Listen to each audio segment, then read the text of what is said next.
Pernah denger yang namanya Marifatul Insan nggak sih? Biasanya Marifatul Insan itu muncul dari pertanyaan diri kita sendiri pada diri kita.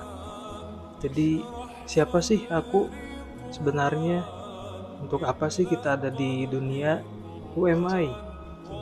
Jadi di dalam Islam itu ada yang namanya Marifatul Insan. Artinya mengenal hakikat manusia.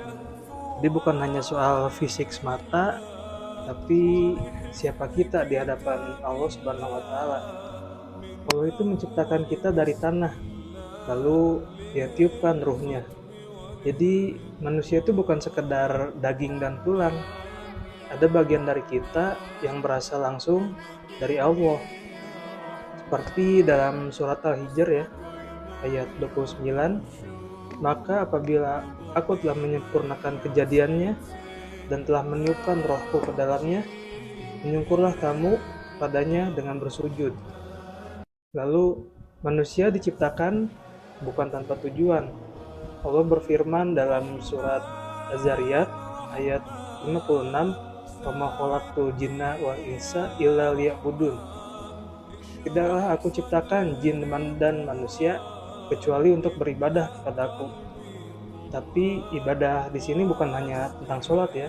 Semua hal yang kita lakukan bisa jadi ibadah jika niatnya benar.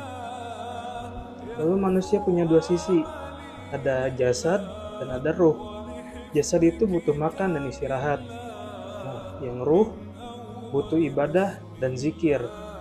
Allah juga menempatkan manusia sebagai khalifah di bumi. Artinya, kita punya tanggung jawab, bukan hanya untuk diri sendiri, tapi untuk alam semesta dan sesama makhluk hidup. Gitu.